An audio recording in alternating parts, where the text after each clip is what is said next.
नमस्ते, मेरा नाम डॉक्टर महेंद्र गांगुर्डे है। मैं आज आपके सामने कोरोना के कुछ फैक्ट्स उजागर करने जा रहा हूँ।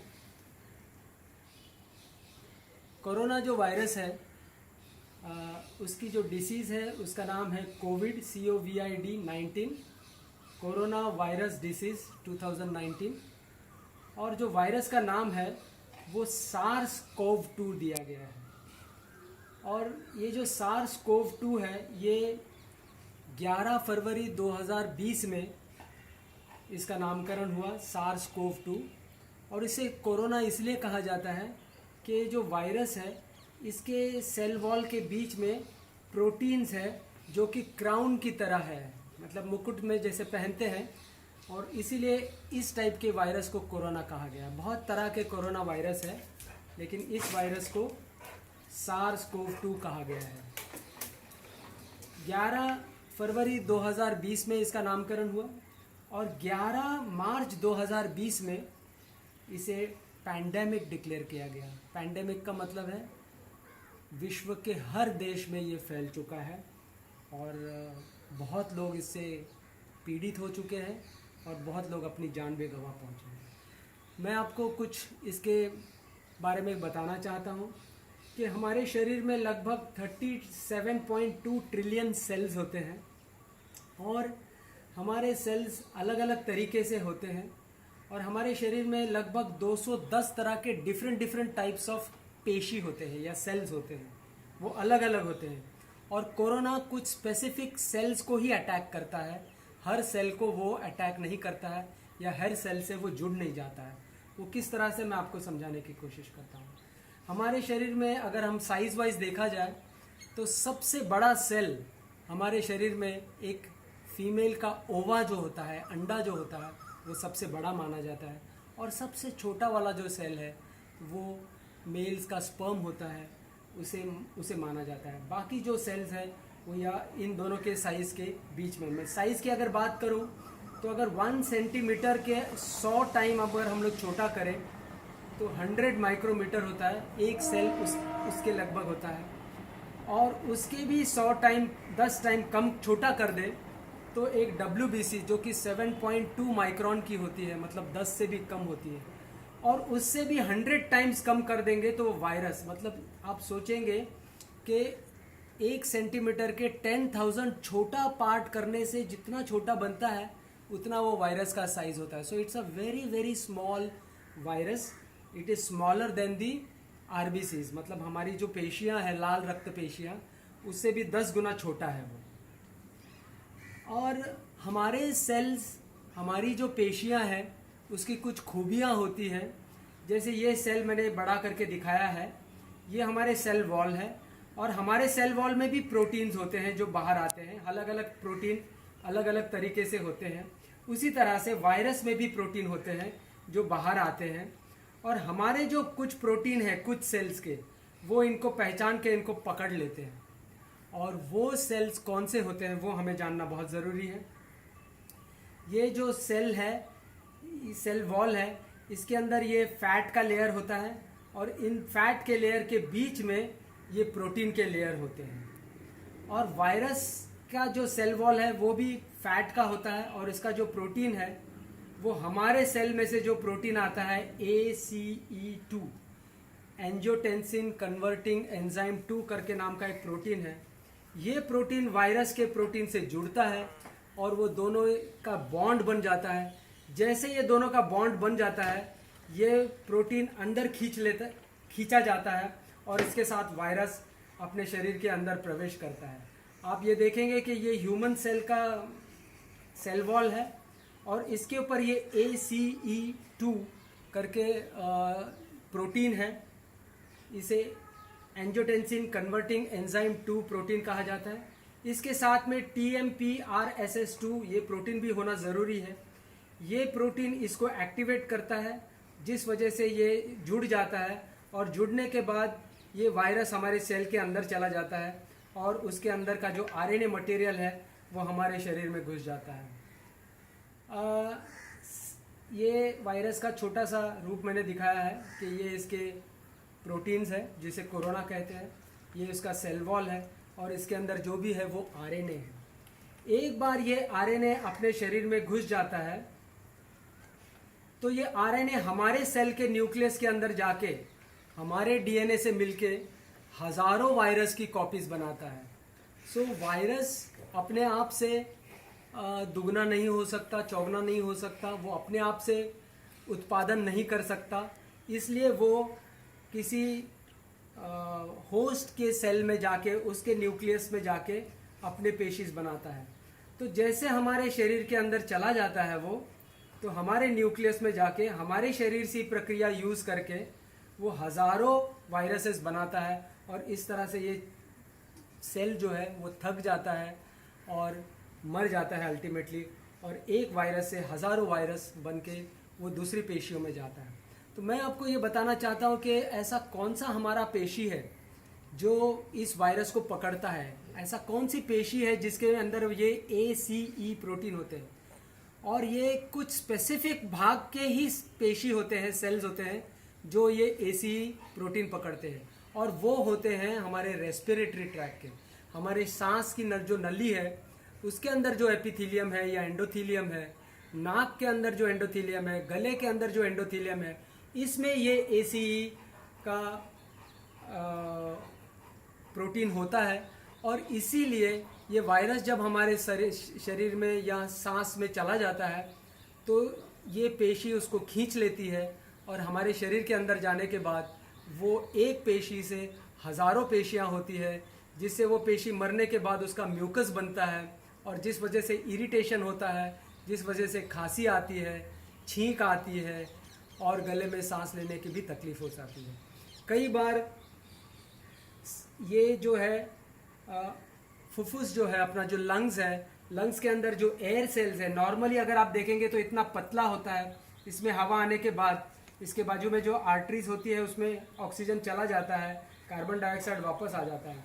लेकिन जब कोरोना इसमें चला जाता है तो इसमें पानी भर जाता है, तो लंग्स में अपने पानी भर जाने से वो हेवी हो जाते हैं, वो वाइट दिखाई देते हैं, निमोनिया की तरह दिखाई देते हैं, सांस लेने में तकलीफ़ हो जाती है, और इस वजह से बहुत सारे केमिकल्स रिलीज़ होते हैं जिस वजह से कॉम्प्लिकेशंस होते हैं और आदमी की मौत भी हो सकती है। तो मैंने आपको बताया कि जिस आदमी को बाधित हुआ है, कोरोना जिसको हुआ है, उसकी रेस्पिरेटरी सेल्स के अंदर ये वायरस ACE सेल के अंदर घुस के अंदर चला जाता है और अपनी पेशी को मार के बहुत सारी पेशियाँ वायरस की बनाता है, और जब इसे खांसी आ जाती है इरिटेशन से तो ये वायरस हवा में छोड़ जाता है। और अगर 6 फीट के अंदर हम लोग इसके संपर्क में आते हैं या खांसने के बाद ये आदमी चला भी जाता है, फिर भी हवा के अंदर इसके ड्रॉपलेट्स जो है वायरस के वो मौजूद होते हैं, और कोई आदमी अगर उसके साथ आए और उसके संपर्क में आए और उसको सांस ले ले तो इसको ये वायरस मिल जाता है। और जिस तरह से प्रक्रिया इस आदमी में हुई थी वही प्रक्रिया इस नए वाले आदमी में भी शुरू हो जाती है। इसलिए देखा गया है कि नाक में ये वायरस नहीं जाना चाहिए, मुंह में ये वायरस नहीं जाना चाहिए, और आँखों में भी नहीं जाना चाहिए। आँखों में जाने से वायरस आँखों के लिए तकलीफ़ नहीं है, लेकिन आँखों से जो हमारी टीयर्स निकलते हैं, वो टीयर्स एक भाग में से नाक में चले जाते हैं, और इस तरह से ये वायरस आँखों में से वापस नाक में चला जा सकता है, रेस्पिरेटरी सिस्टम में जा सकता है। इसलिए बाहर की चीज़ें में कहाँ वायरस है हमें पता नहीं होता है।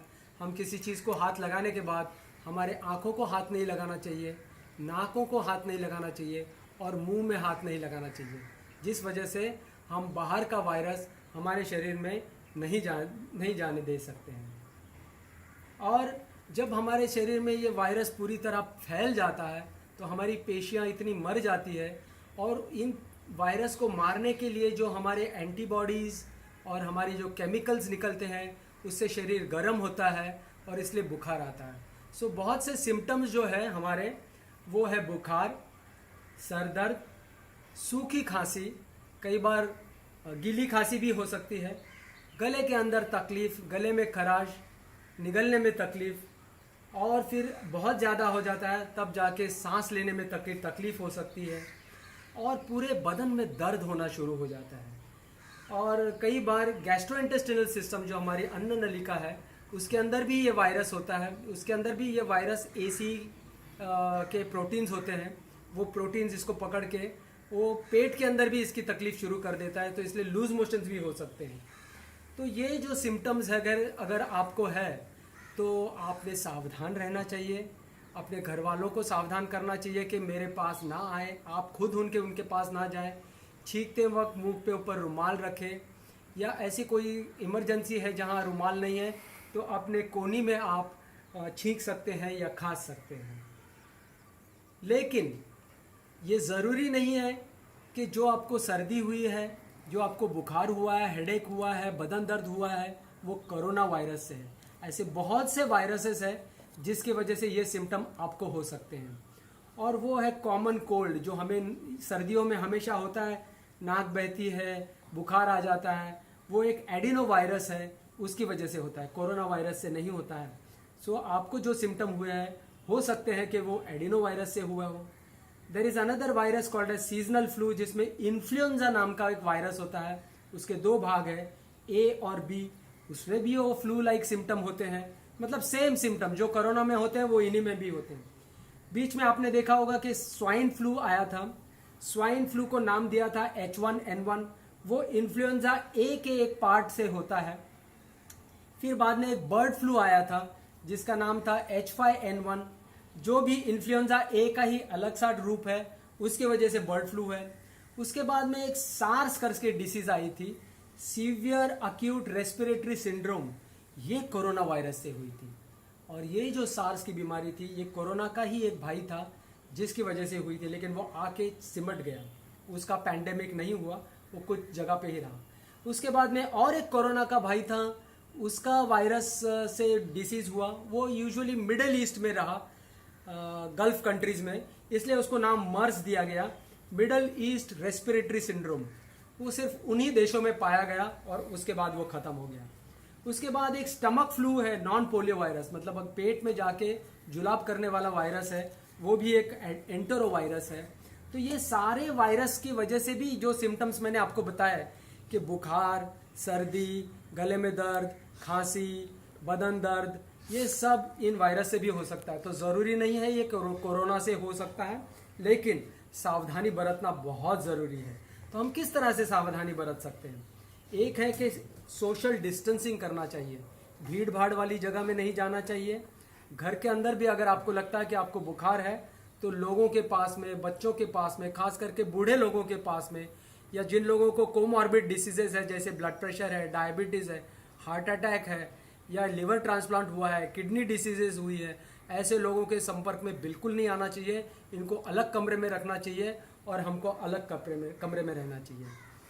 और जैसे हम बाहर जाते हैं, किसी चीज़ को हाथ लगाते हैं, हो सकता है कि कोरोना हमारे हाथ पे आया हो, तो इसलिए बाहर की कोई भी चीज़ को हाथ लगाने के बाद, घर पे आने के बाद साबुन से धोना बहुत ज़रूरी है।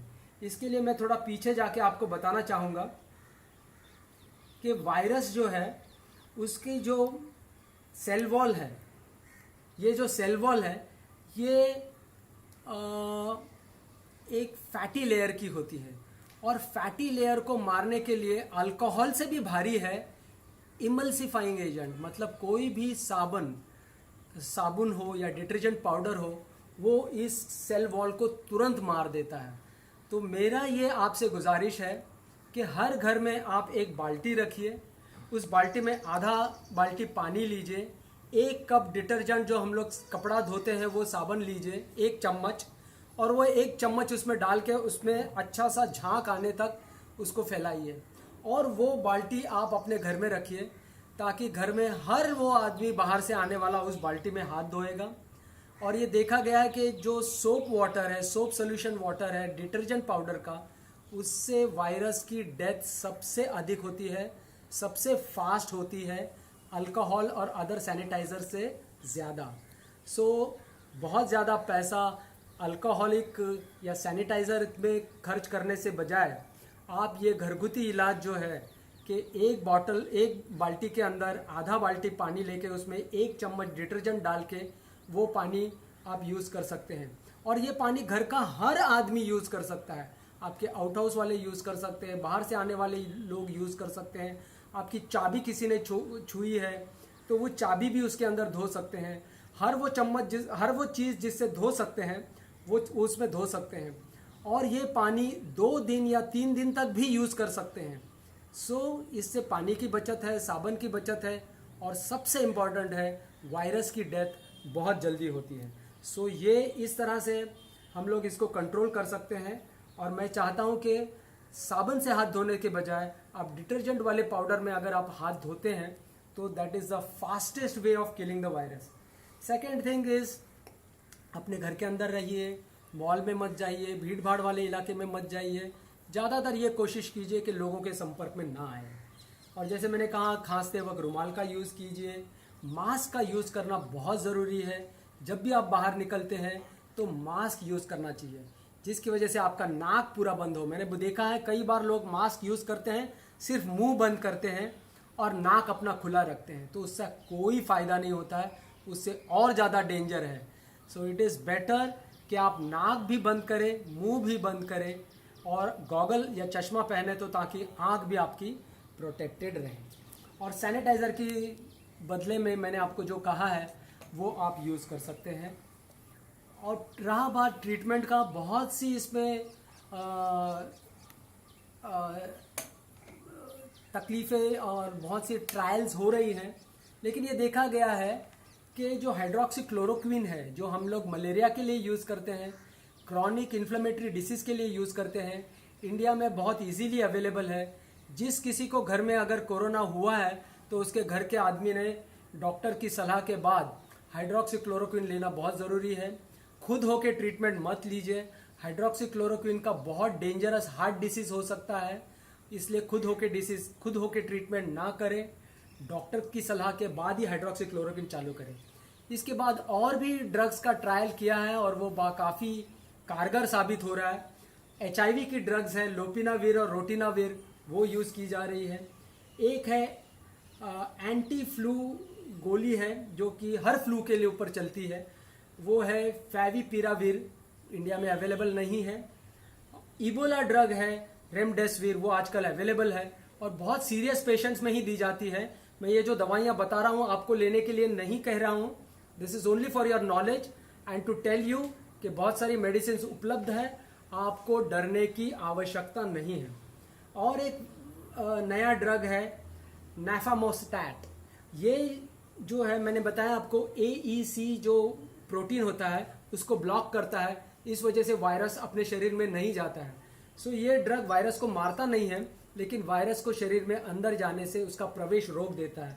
This is also very good drug. Interferon beta है, ब्लड प्लाज्मा है, और इसके बाद जो आपको करना है वो बातें हैं, जैसे रेस्ट है, डाइट है, एक्सरसाइज है, विटामिन है, मिनरल्स है। अपनी इम्यूनिटी को बढ़ाना बहुत ज़रूरी है। और सबसे इम्पॉर्टेंट है अपनी इम्यूनिटी बढ़ाने के लिए अच्छे से नींद लेना। 6 से 8 घंटे तक अपने शरीर को पूरा रेस्ट देने से अपनी इम्यूनिटी बहुत अच्छी होती है। और अच्छी नींद आने के लिए स्ट्रेस लेवल कम करना बहुत ज़रूरी है। तो स्ट्रेस लेवल कैसे कम होगा? अगर आप डरोगे नहीं, अगर आप इसका सामना पॉजिटिव वे से करोगे और आपकी पॉजिटिविटी रखोगे कि नहीं मुझे कुछ होगा नहीं, दैट विल पावर से आपका स्ट्रेस लेवल कम होगा, आपको नींद अच्छी होगी, आपकी सोच अच्छी होगी और इस तरह से आपकी इम्यूनिटी अच्छी होगी। दूसरी बात है, खाने पीने पे बहुत ज़्यादा यहाँ वहाँ की या गोलियाँ, विटामिन, जिंक, बी कॉम्प्लेक्स, ये सब कुछ लेने की ज़रूरत बिल्कुल भी नहीं है। अगर आप नॉर्मल फ्रेश वेजिटेबल्स खाते हैं, फ्रेश सीजनल फ्रूट्स अगर आप खाते हैं, तो उसमें से जितना ज़रूरी है उतने सारे विटामिन हम सबको मिलते हैं, तो आपको फ्रेश विटामिन की गोलियां खाने की ज़रूरत नहीं है। दूसरी बात मैं बताना चाहूँगा कि फर्मेंटेड फूड्स और प्रोबायोटिक सप्लीमेंट ये आप ज़रूर ले सकते हैं। तो या तो दही खा सकते हैं, कई प्रकार के आचार है वो खा सकते हैं, कैफीर है, बहुत सारे जो फर्मेंटेड चीज़ें हैं हमारे यहाँ उपलब्ध नहीं है लेकिन दूसरी जगह उपलब्ध है। लेकिन जो भी हमारे यहाँ उपलब्ध है, मुरब्बा है, आंवले का मुरब्बा है, वो दैट इज़ वेरी गुड। उसके अंदर बहुत सारा विटामिन सी होता है, बहुत सारे एंटीऑक्सीडेंट्स होते हैं जो हमें फ़ायदा देते हैं। Engage in moderate exercise, stay hydrated का मतलब है पानी पीते रहिएगा, अपने आप को डिहाइड्रेशन मत कीजिएगा। और सबसे इम्पॉर्टेंट है, choose a healthy lifestyle. Regularly slow motion में एक्सरसाइज करना बहुत ज़रूरी है, डाइट लेना बहुत ज़रूरी है, स्ट्रेस लेवल कम करना ज़रूरी है, एक्सरसाइज करना ज़रूरी है। डोंट स्मोक, हेल्दी वेट रखिए। बहुत से लोग कहते हैं कि गार्लिक खाने से कुछ फ़ायदा होगा, probiotics, vitamin C rich, antioxidant, लेकिन नॉर्मल अगर हम लोग खाना खाते हैं तो उसमें हमारा हल्दी होती है, गार्लिक होता है, जिंजर होता है, they are very good for immunity. Extra लेने की बिल्कुल भी ज़रूरत नहीं है। लाइफस्टाइल इम्प्रूव करना ज़रूरी है। मेडिटेशन और एक्सरसाइज आप कर सकते हैं। आपकी एटीट्यूड अच्छी रखनी बहुत ज़रूरी है। पॉजिटिव एटीट्यूड रखिए, इससे डरिएगा नहीं। मैंने जिस तरह से बताया उस तरह से सावधानी कीजिएगा और अपने रेस्पिरेटरी ट्रैक्ट को बचाइएगा, क्योंकि रेस्पिरेटरी ट्रैक्ट की ही जो एपिथेलियम है, एंडोथेलियम है, वही वायरस को पकड़ के अंदर लेती है। अगर कहीं घाव है और घाव पे वायरस मिर्जाला जाए तो उससे शरीर में वायरस नहीं घुसेगा।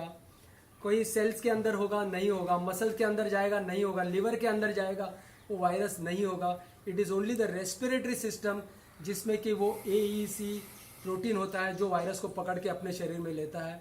तो अपने रेस्पिरेटरी सिस्टम को बचाइए, मास्क पहनिए, खांसी करते वक्त रुमाल का इस्तेमाल कीजिए, अपने आप को बचाइए, अपने घर वालों को बचाइए, अपने देश को बचाइए, ये पूरे वर्ल्ड को बचाइए। मुझे ये कहने का मौका दिया, इसलिए बहुत बहुत धन्यवाद, शुक्रिया।